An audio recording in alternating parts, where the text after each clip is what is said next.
Today's video regarding Canon PIXMA TS700 series printer.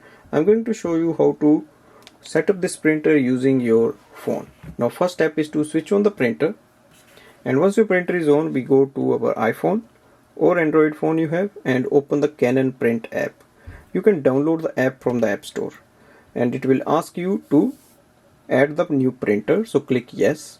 It will search for the printer here. It will show up the following printer will be added, TS700 series. Click OK. Now we have to press and hold this button on our printer for 3 seconds.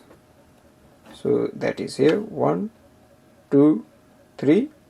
Release it and it will start the communication with the printer. Click OK. Click OK again. Now we have to select the Wi-Fi network. So make sure this is the correct Wi-Fi. So click yes. Enter the password of your home Wi-Fi network.